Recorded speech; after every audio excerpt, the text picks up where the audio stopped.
Praise the Lord. हमारे उद्धारकर्ता प्रभु यीशु मसीह के पवित्र उद्धार के नाम से मैं आप सभी लोगों को इस पवित्र वचन के बारे में स्वागत करता हूँ। प्रियो, दुनिया में हर एक व्यक्ति के मनों में अलग अलग प्रकार का सवाल रहता है।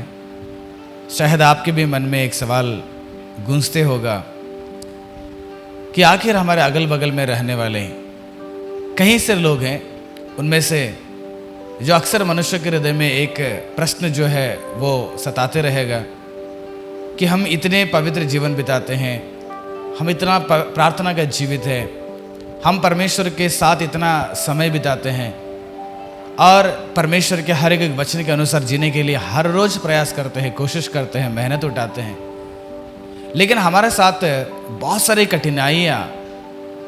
लेकिन जो आदमी परमेश्वर को ढूंढता नहीं है, जो आदमी हमेशा परमेश्वर से दूर रहता है, जो आदमी संसार में एक अपवित्र जीवन बिताते हुए, एक पाप के मार्ग में जीवन बिताते हुए, अधार्मिकता के और बढ़ने वाले व्यक्ति के जीवन में बहुत सारे समृद्धि को हम देखते हैं, उनको देखकर हमें ये सवाल आता होगा कि संसार में पापी लोग या अधर्मी लोग इतना समृद्धि से कैसे जीवन बिता रहे हैं। वो लोग बहुत ही ऐश्वर्य में जीवन देखते हैं, तो हमको ये सवाल आता है कि वो परमेश्वर को ढूंढते नहीं है। वो उनके जीवन बहुत सारे पाप से भरा हुआ है, और एक पाप से भरा हुआ एक व्यक्ति के जीवन इतना समृद्धि से है और उसके पास पैसा का कोई कमी नहीं है, और वो धन दौलत से भरा हुआ है, और वो हर इस संसार में कोई प्रकार के तकलीफें उसके जीवन में नहीं, बहुत अच्छा है करके हम उनको देखकर मन में एक सवाल आता है कि वो ऐसा क्यों है और मैं ऐसा क्यों हूँ। इसलिए प्रियो, इस बात को लेकर बहुत सारे लोग क्या करते हैं, विश्वास में कमज़ोर हो जाते हैं और अपने हिम्मत टूट जाता है। और वो कई सारे लोग ऐसे हैं, ये सारे घटनाओं को देखकर हम भी उन्हीं की तरह बनेंगे करके एक अच्छे जीवन को तोड़कर वह पाप की रास्ता की ओर जीने के कई सारे लोगों को आप समाज में देखते होंगे। इसलिए प्रियो, मैं आपके सामने आज परमेश्वर के वचन के द्वारा एक विषय को समझाना चाहता हूं। आखिर हमारे धार्मिकता के कारण या धर्मी लोग के जीवन में क्लेश क्यों आता है, उनके जीवन में संकष्ट क्यों है, वो ज्यादा क्यों संकष्ट और मुसीबतों को सामना करना पड़ता है, ये मैं बाद में एक और वीडियो में बताऊंगा। लेकिन आज थोड़ी देर हम वो चीज ध्यान करेंगे कि संसार में अधर्मी लोग, जो पापी लोग इतना समृद्धि से कैसे जीवन बिता रहे, उसका कारण क्या हो सकता है। जी प्रियो, ये जो सवाल है हर एक व्यक्ति के अंदर गूंजता है। हर एक व्यक्ति ये सवाल को लेकर चलता है।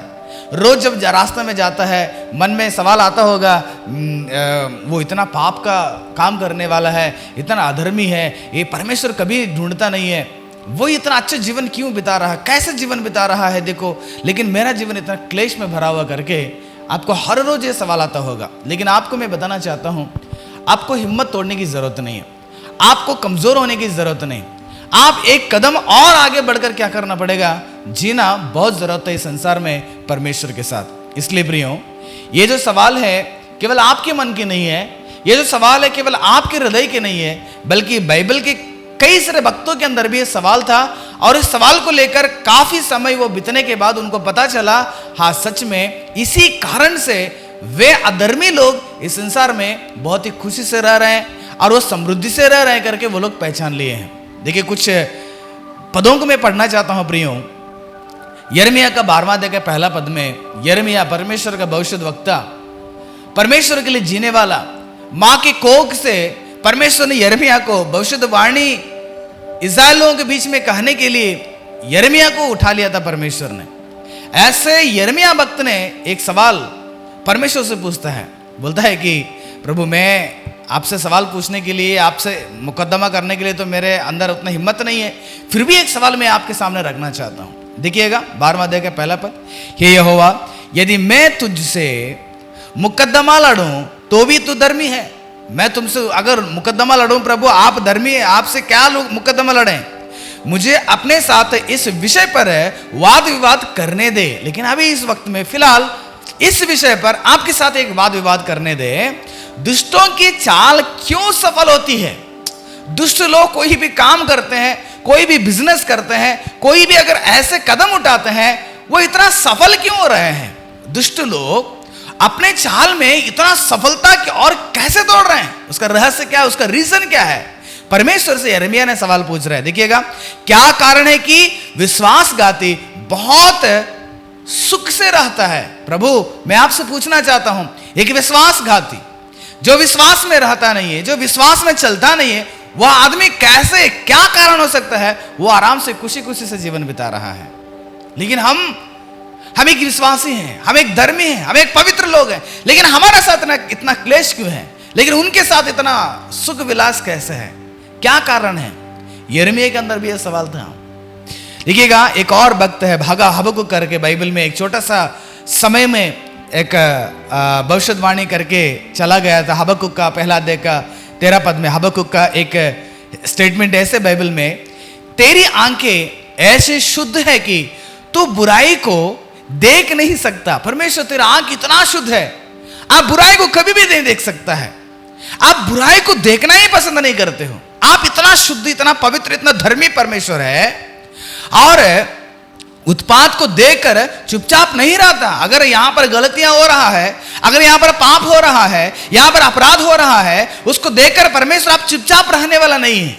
आपकी आंख भी पापों को देखने वाला नहीं है। फिर तू विश्वासघातियों को क्यों देखता रहता है? लेकिन विश्वासघातियों को यहां पर परमेश्वर आप देख रहे हो, वो इतना समृद्धि से जीवन बिता रहे हैं। आप तो ये देखने वाला नहीं है, आप इसको सह भी नहीं सकते हैं, लेकिन फिर भी आप इनको क्यों देख रहे हो? और जब दुष्ट निर्दोष को निगल जाता है, तब तू क्यों चुपचाप रहता है? परमेश्वर, दुष्ट लोग, पापी लोग, इस संसार में जो अपराध करने वाले अधर्मी लोग धर्मी लोग को निगल खा रहे हैं, निगल रहे हैं, धर्मी लोग इतना परेशानी दे रहे हैं, फिर भी परमेश्वर ये क्या है? आप क्यों चुपचाप हैं? हबक्कुक के अंदर ही भी ये सवाल था, है ना? यही सवाल हमारे मनों में गूंजता है ना। भजन संहिता में दाऊद भी बताता है, देखिएगा, देखो ये तो दुष्ट लोग हैं, देखो ये तो दुष्ट लोग हैं, तो भी परमेश्वर सदा आराम से रहकर धन संपत्ति बटोरते रहते हैं। परमेश्वर, ये लोग दुष्ट लोग हैं, ये पापी लोग हैं, पाप से भरे हुए इनके हृदय, इनका सोच विचार, इनका सारी योजना ये पाप से भरा हुआ है, लेकिन ये आराम से, सदा आराम से रहते हैं, और इनका धन संपत्ति को हमेशा बटोरते रहेंगे। परमेश्वर, ये क्या है? दाऊद के अंदर भी ये सवाल था। ये सारे सवाल हमारे मन में भी होगा ना प्रियो? सच में सारा सवाल हमारे मन में होता है कि ये धर्मी लोग इतना क्यों संपत्ति को बटोर रहे हैं? धर्मी लोग बहुत आराम से हैं, धर्मी लोग बहुत अच्छे से हैं, धर्मी लोग बहुत सुख विलास में हैं, उनका कोई प्रकार का कमी घटी नहीं, लेकिन हमको उनको फरकते हैं, बहुत फर्क उनके और हमारे बीच में देखने को मिलता है।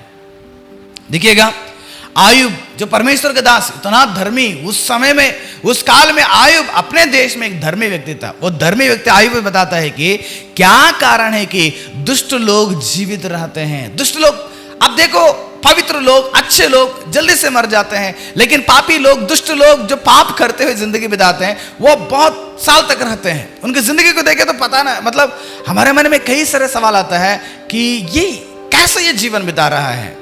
लेकिन धर्मी लोग को देखें तो उनका आयु बहुत घटी, मतलब बहुत कम जीवन बिता रहे हैं। ऐसे वरन बूढ़ो भी हो जाते हैं, हाँ, वो जीवित भी रहते हैं, बूढ़े भी हो जाते हैं, और उनका धन बढ़ता जाता है, उनका कभी भी कमी घटी कभी नहीं। परमेश्वर, क्या इसका रीजन क्या हो सकता है? क्या कारण है प्रभु? इतने अपराध करके, इतना पाप करके जिंदगी में बिताने वाले भी अगर हमारे नजर में वो अगर धन संपत्ति को बटोर रहे हैं, अगर वो सुख विलास में हैं, अगर वो लोग बहुत खुशी से हैं, अगर वो चैन से जीवन बिता रहे हैं, वो आराम से जीवन बिता रहे हैं, ये सारे घटनाओं को हम देखने के बाद प्रियो, हमें एक समझ में आना चाहिए। सच में भक्तों ने ये सवाल तो पूछे, लेकिन पूछकर परमेश्वर से दूर नहीं भागी। सवाल परमेश्वर से तो पूछे, परमेश्वर उनके साथ क्यों ऐसे है, हमारे साथ ऐसा क्यों है? शायद ऐसे सवाल को पूछे होंगे, ऐसे सवाल उनके मन में होगा, लेकिन उनके जीवन में कोई भी भक्त जो है ये सोचकर, ये देखकर, ये पहचान कर कभी परमेश्वर से दूर नहीं भागे, कभी भी प्रार्थनाओं से दूर नहीं भागे, कभी भी पवित्रता से दूर नहीं भागे, कभी भी कलीसियाओं से दूर नहीं भागे, कभी भी परमेश्वर की संगति से दूर नहीं भागे, लेकिन इनका हिम्मत और भी बढ़ते रहा, और भी परमेश्वर के और कदम बढ़ाते रहे। देखिए, यिर्मयाह के अंदर सवाल है, आयुब के अंदर सवाल है, दाऊद के अंदर सवाल है, हबक्कुक के अंदर सवाल है। ऐसे कई सारे घटनाओं को बाइबल में मैं दिखा सकता हूं। धर्मी लोगों के अंदर भी यह सवाल था, लेकिन वो लोग एक ना एक दिन ये समझते थे, अगर उनके जीवन में अगर ये इतना अच्छे हैं, अगर इतना खुशी से है, इतना आराम से है, उनके आयु भी अच्छा है, लेकिन इसके पीछे परमेश्वर कुछ कारण हो सकता है। सच में प्रियो, ये सारे घटनाओं को जब समाज में देखते हैं, मैं आप लोगों से कहना चाहता हूं, आप हिम्मत हारिए नहीं, आप हिम्मत टूटना नहीं चाहिए। आपका कभी भी हिम्मत तोड़कर परमेश्वर दूर नहीं भागिएगा और भी परमेश्वर की ओर दौड़ते रहिएगा, क्योंकि ये सारे घटनाओं को देखने के बाद आपको ये एक चीज हमेशा याद रहना चाहिए, अगर ये सभी चीज अधर्मियों के साथ हो रहा है तो इसके पीछे कुछ तो कुछ रहस्य होगा, इसके पीछे कुछ तो कुछ योजना होगा, इसके पीछे कुछ तो कुछ कार्य होगा, कुछ तो ऐसा चीज है जो छिपी हुई है, जो हमारे मनुष्यों के आंखों के सामने वो नहीं दिख रही है। सच में प्रियो, मनुष्य संसार में अपने धन से नहीं जी रहा है, अपने दौलत से नहीं जी रहा है, अपने सामर्थ्य से नहीं जी रहा है, अपने नौकरी से नहीं जी रहा है, अपने क्या बोलते सामर्थ्य से, अपने शक्ति से नहीं जी रहा है। मनुष्य संसार में परमेश्वर के दया से जी रहा है, परमेश्वर के सामर्थ्य से जी रहा है। मनुष्य कभी भी अपने शक्ति से जी नहीं पाता है, मनुष्य कभी भी अपने निपुणता से जी नहीं पाता है, मनुष्य कभी भी अपने टैलेंट से जी नहीं रहा है। मनुष्य के सामर्थ्य या मनुष्य के धन दौलत, ये कोई भी चीज मनुष्य को जिंदगी बिताना नहीं सक रहा है। इसके पीछे कुछ और कारण है।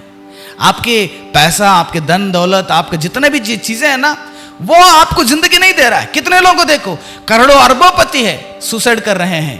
पैसा है, धन है, दौलत है, बंगला है, कार है, नौकरी करने वाले नौकर लोग भी हैं, फिर भी उनकी जिंदगी में उनको बचाने के सामर्थ्य उनमें से किसी को नहीं है। कितने लोग सुसाइड कर लिए हैं, कितने लोग की जिंदगी में सब कुछ है, लेकिन उनकी जिंदगी में शांति नहीं दे पा रहा है।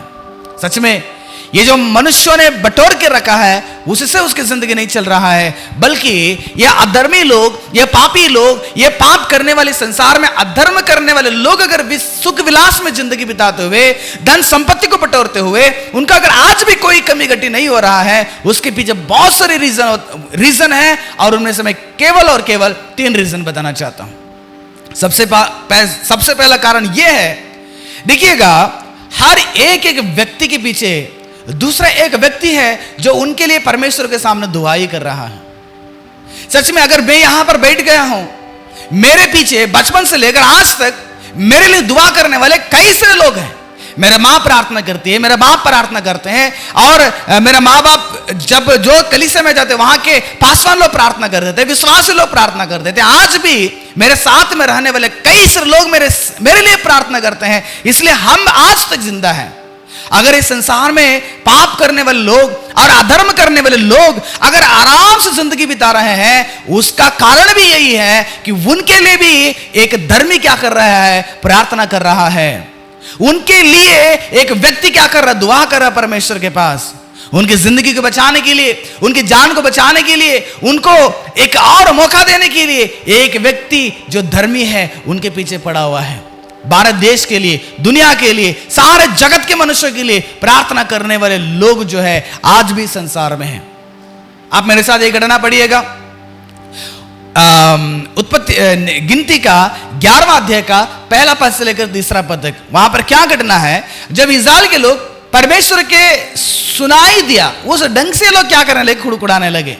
मतलब इस्राएल के लोग केवल खाना और पीना और मतलब यही चीज जो जीव का स्वाद के लिए हमेशा यह तड़पते थे, शरीर के इच्छाओं को भरपूर करने के लिए हमेशा लालच भरकर जिंदगी बिताते थे। और उतना ही नहीं है, बल्कि आपस में सब लोग मिलकर क्या करते हैं, परमेश्वर को सुनाई दिया, उस ढंग से कुड़कुड़ाए।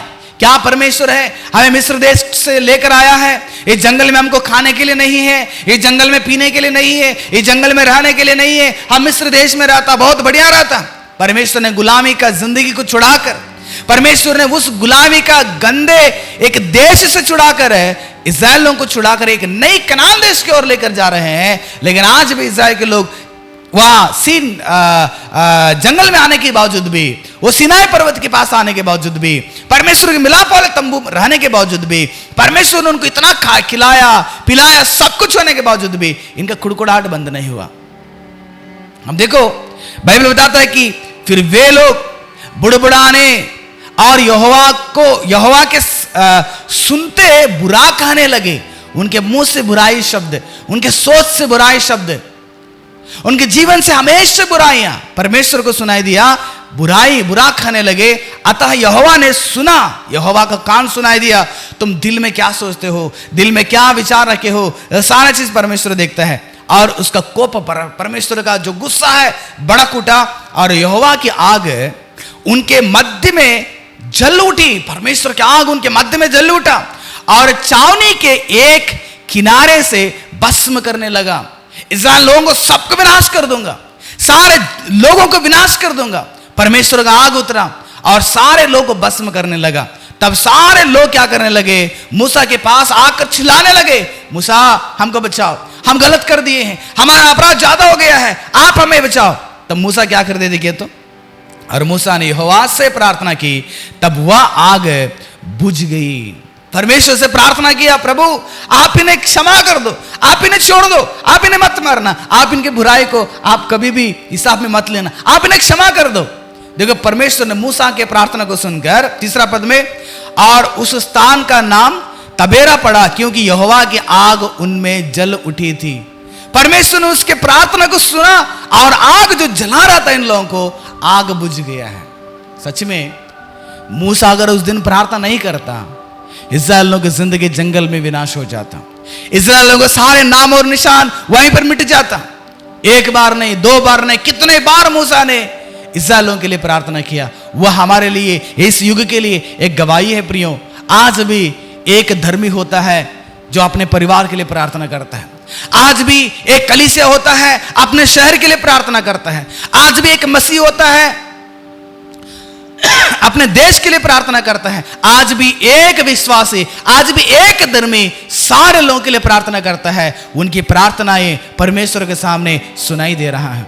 उनके प्रार्थनाओं के कारण आज भी पापी लोग क्या कर रहे हैं, सुख विलास में रह रहे हैं। उनको परमेश्वर नहीं मार रहा है, परमेश्वर उनको न्याय नहीं कर रहा है, परमेश्वर इस संसार में उसकी जिंदगी खत्म नहीं कर रहे हैं, ताकि उनको उनके प्रार्थना को सुनकर उन्हें क्षमा कर रहे हैं परमेश्वर। इसलिए प्रियो, अगर अधर्मी लोग इस संसार में सुख विलास में है, समृद्धि से जीवन बिता रहे हैं, उसका सबसे पहला कारण है कि जो व्यक्ति को देख रहे हैं ना, उस व्यक्ति के लिए एक धर्मी क्या कर रहा है, प्रार्थना कर रहा है। क्या आप प्रार्थना नहीं करते हो? क्या आप प्रार्थना नहीं कर रहे हैं, प्रभु मेरे देश को बचाओ, मेरे लोगों को बचाओ, मेरे शहर को बचाओ? आप प्रार्थना नहीं करते, प्रभु इस देश के जवानों को बचाओ, नशेली से बचाओ, दारू से बचाओ?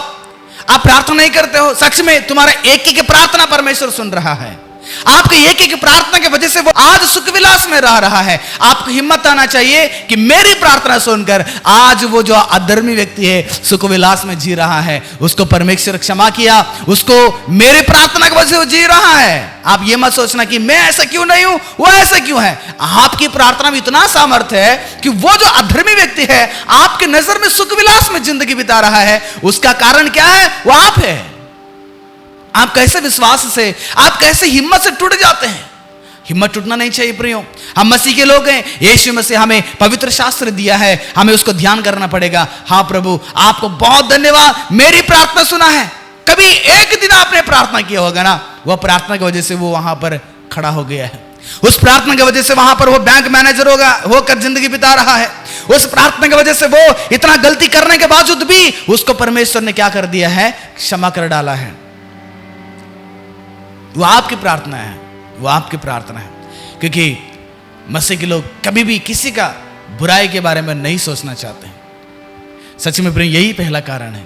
दूसरा कारण देखिएगा, आखिर इस संसार में अधर्मी लोग, पापी लोग इतना समृद्धि से क्यों जी रहा? हमारा नजर में अजीब लगता है कि ये हम इतना प्रार्थना करते हैं, प्रभु मुझे मेरे जीवन को ऐसे रखना, मेरे बच्चों को ऐसे रखना, मेरे परिवार को ऐसे रखना, लेकिन वो एक दिन भी नहीं करता है। लेकिन उसके जीवन हमारा प्रार्थना से 10 गुना उसकी जिंदगी बहुत अच्छा है, लेकिन हमारा जिंदगी थोड़ा कठिनाई में है। हमारा जीवन क्यों क्लेश में है, क्यों कठिनाई में है, मैं दूसरी बार बताऊंगा। लेकिन आज मैं वही चीज बता रहा हूं, आपकी नजर में जो बंदा है, आपकी नजर में जो परिवार है, आपकी नजर में जो देश है, जो समृद्धि से जी रहा है, आपको डरने की हिम्मत नहीं, जरूरत नहीं है। आपको हिम्मत से खड़ा होना चाहिए कि हाँ मेरे वजह से वो है, मेरे प्रार्थना की वजह से वो है। दूसरा कारण क्या हो सकता है? पतरस ने लिखी हुई दूसरा पत्रिका 3 अध्याय में देखिएगा 9 पद में, प्रभु अपनी प्रतिज्ञा के विषय में देर नहीं करता है, जैसा देर कुछ लोग समझते हैं। परमेश्वर के आने के समय, परमेश्वर के न्याय के समय देर करके लोग समझते हैं, परमेश्वर देरी नहीं करेगा, पर तुम्हारे विषय में धीरज धरता है। तुम्हारे मतलब जो इस संसार में रहने वाले सारे मनुष्य के विषय में परमेश्वर ने धीरज है और नहीं चाहता कि कोई नष्ट हो जाए, वरन या कि सबको मन फिराव का अवसर मिले। परमेश्वर सारे मनुष्य के लिए मन फिराव का अवसर देना चाहते हैं। सारे मनुष्य बदलना चाहिए, कोई भी व्यक्ति विनाश नहीं होना चाहिए, एक भी आत्मा नष्ट होने का परमेश्वर का इच्छा नहीं है। इसलिए मनुष्य कितना भी गलत करे, कितना भी पाप करे, कितना भी अपराध करे, कितना घिनौना भी काम करें, लेकिन उन्हें क्षमा कर रहा है कि वो कल बदलेगा, वो आज बदलेगा, परसों बदलेगा, अगले महीने में बदलेगा। प्रिय, एक घटना आपको सुने होंगे, अक्सर हम लोग न्यू ईयर में सुनते होंगे, कई सारे सेवक लोग इसको उदाहरण लेते हैं, है ना। एक बगीचा है, दाखलता है, वो बगीचा में उसको दाख के बारी लगाने वाला जो वहां पर काम करने वाला आदमी है, वो सारे पेड़ पौधों को अच्छे से पानी खाद सब देता है, लेकिन एक मालिक है, हर साल जाता है, उस पेड़ में एक भी अंगूर नहीं मिलता है, यानी कि एक भी फल नहीं मिलता है, 3 साल 4 साल, लेकिन मालिक बोलता है उसको काट के फेंक दो। लेकिन वहां के जो देखरेख करने वाला वो व्यक्ति मालिक से पूछता है, प्रभु 1 साल और दे देना, इसको मैं और साफ करूंगा, और खाद डालूंगा, और इससे बहुत मजबूत करूंगा, हो सकता है कि अगले साल फल दें। ठीक उसी प्रकार प्रियो, हमारा प्रभु यीशु मसीह, हमारा उद्धारकर्ता यीशु मसीह, आप और हमें और सारे जगत के मनुष्य और भी मन फिराना है, और भी बदलना चाहिए, और भी इनको मौका देना चाहिए, और भी इनको ऐसे मौका दे कि बदले बदले बदले बदले बदले। एक एक आत्मा भी परमेश्वर को इंपॉर्टेंट है, इसलिए उस मनुष्य बदलना चाहिए, उस मनुष्य बदलना चाहिए, उसको एक चांस दे रहे हैं। आज कोई बात नहीं, कल एक चांस, परसों एक चांस, तरसों एक चांस, जब तक प्रभु यीशु मसीह का अंतिम न्याय विचार नहीं आएगा तब तक उनको क्षमा करते रहेगा, उनको मौका देते रहेगा। दुष्ट लोग अगर इतना समृद्धि से हैं, इतना सुखविलास में है, वो आज बदलेगा, कल बदलेगा, परसों बदलेगा, परमेश्वर उसको मौका दे रहे हैं। परमेश्वर मन फिराव का एक संदेश दे रहे हैं, परमेश्वर मन फिराव का एक अवसर उसकी जिंदगी में दे रहे हैं, ताकि वो भी परमेश्वर के राज्य में क्या हो जाएं, आ जाएं। इसलिए वो जी रहा है, इसलिए वो समृद्धि से है, इसलिए वो अपना परिवार चला रहा है, इसलिए वो अपने जिंदगी को बहुत अच्छे से रखा हुआ है।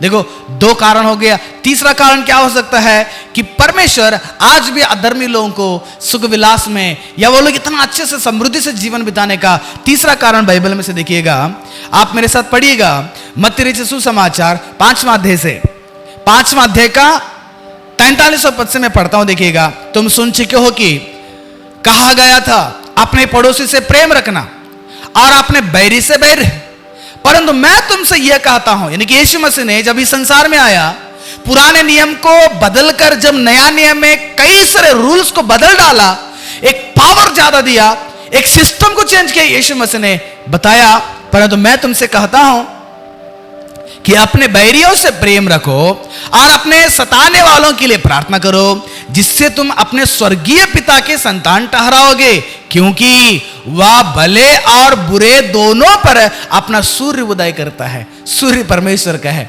वह परमेश्वर भले लोगों के लिए भी और बुरे लोगों के ऊपर भी सूर्य उदय कर रहा है, यानी कि पवित्र लोगों के ऊपर भी, अपवित्र लोगों के ऊपर भी सूरज को उदय कर रहा है। परमेश्वर बारिश देता है, बारिश अगर एक शहर में, एक देश में आ जाता है, एक देश में रहने वाला धर्मी लोगों के ऊपर भी आता है, अधर्मी लोगों के ऊपर भी आ जाता है। एक पापी का खेत में भी बारिश बरसाता है और पवित्र लोगों के खेत में भी बारिश बरसाता है। कारण प्रभु यीशु मसीह जो हमारा उद्धार करता परमेश्वर पिता के अंदर थोड़ा सा भी जलन नहीं है, सबको जीने का एक मौका, सबसे एक बराबर प्रेम करते हैं परमेश्वर। इसलिए बाइबल बताता है कि परमेश्वर ने जगत से प्रेम किया, जगत से प्रेम किया परमेश्वर ने। यीशु मसीह ने अपने लहू बहाया, केवल मसीह लोगों के लिए नहीं है, केवल ईसाई लोगों के लिए नहीं है, केवल यहूदी लोगों के लिए नहीं है। यीशु मसीह ने जो लहू बहाया, सारे जाति के लोगों के लिए अपने लहू बहाया, ताकि सारे मनुष्य क्या करें, उस लहू के द्वारा पवित्र जीवन बिताएं, उद्धार प्राप्त करें। हमारा परमेश्वर इतना प्रेम करता है, इतना प्रेम करता है। हमारा अंदर वो फर्क है कि ये धर्मी या अधर्मी, हमारा अंदर वो फर्क है, वो पापी ये पवित्र है, हमारा अंदर वो फर्क है कि वो है अब मैं अलग हूं करके। लेकिन परमेश्वर उसको भी प्रेम करता है, मुझे भी प्रेम करता है। परमेश्वर का प्रेम ही उसको जीने के लिए आज भी क्या कर रहा है, मौका दे रहा है। परमेश्वर का प्रेम के चलते वो जी रहा है। परमेश्वर का प्रेम के चलते, परमेश्वर का प्रेम सारे मनुष्य के बराबर है संसार में। जब तक, मैं फिर से कहता हूं, जब तक यीशु मसीह का दूसरा आगमन नहीं आएगा, जब तक यीशु मसीह अंतिम न्याय सिंहासन में नहीं बैठेगा, जब तक यीशु मसीह सारे जगत के मनुष्यों को अंतिम न्याय विचार नहीं करेगा, तब तक सारे मनुष्यों को परमेश्वर एक साथ प्रेम करेंगे। आज वो धर्मी अधर्मी है ना, आज वो पापी है ना, कल वो अगर बदल जाएगा तो परमेश्वर का प्रेम उसके ऊपर भी है, परमेश्वर का दया उसके ऊपर भी है, परमेश्वर का कृपा उसके ऊपर भी है, जितना हमारे ऊपर है, जितना पवित्र लोगों के ऊपर है। इसलिए यही कारण है कि आज भी अधर्मी लोग समृद्धि से जी रहे हैं। 3 कारण है प्रियो। अधर्मी लोगों के लिए प्रार्थना करने वाले धर्मियों के प्रार्थना को सुनकर परमेश्वर ने उन्हें क्षमा कर रहे हैं। दूसरा, वह कल बदलेगा, परसों बदलेगा, अगले महीना बदलेगा, अगले साल बदलेगा, उसको बदलने के एक मौका दिया जा रहा है। उसके चलते जब तक उसको मौका है तब तक कोई संसार में अपना आराम से जिंदगी बिताएगा, जो परमेश्वर ने सारे मनुष्यों को दिया है। और तीसरा, परमेश्वर ने इसलिए उस व्यक्ति इस संसार में समृद्धि से जी रहा है ताकि परमेश्वर का प्रेम जितना धर्मियों के ऊपर है उतना पापियों के ऊपर भी है। परमेश्वर का प्रेम में कभी भी गलत नहीं है, परमेश्वर का प्रेम में कभी गंदा नहीं है, परमेश्वर का प्रेम में कभी भी बड़ा छोटा नहीं, परमेश्वर एक सा सबको प्रेम करता है। इसलिए वह व्यक्ति आज भी जिंदा है, इसलिए वह व्यक्ति आज भी खुशी से है, इसलिए वह व्यक्ति हर काम में सफल होता है, क्योंकि उसके ये 3 रीजन है। वो व्यक्ति इतना समृद्धि से जीने का पीछे परमेश्वर का 3 योजना है प्रियो। इस योजना को समझेंगे हमारे जीवन में हम लोग मजबूत हो जाएंगे। प्रभु सच में मैं कैसा भी हूं, लेकिन उनको देखकर कभी भी मैं नहीं टूटना चाहिए, उनको देखकर कभी भी मैं हिम्मत नहीं हारना चाहिए, उनको देखकर मैं हौसला मेरा नहीं कमजोर नहीं होना चाहिए, मैं आगे बढ़ूंगा, हिम्मत से रहूंगा करके आप आगे बढ़िएगा। देखो परमेश्वर आपकी जिंदगी को और भी मजबूत करेंगे। धर्मी लोग के जीवन में क्लेश क्यों है, धर्मी लोग के जीवन में तकलीफें क्यों हैं, धर्मी लोग इतना मेहनत करते हैं, इतना अच्छे जीवन बिताते हैं, परमेश्वर के रास्ते पे जीवन बिताते हैं, फिर भी उनके जीवन में तकलीफ क्यों है, फिर भी उनके जीवन में घटी क्यों है, फिर भी वो क्यों कष्ट उठाते हैं, क्यों वो दुख उठाते हैं, मैं अगले वीडियो में आपके साथ में प्रस्तुत करूंगा। तब तक परमेश्वर आपको आशीष करें। God bless you.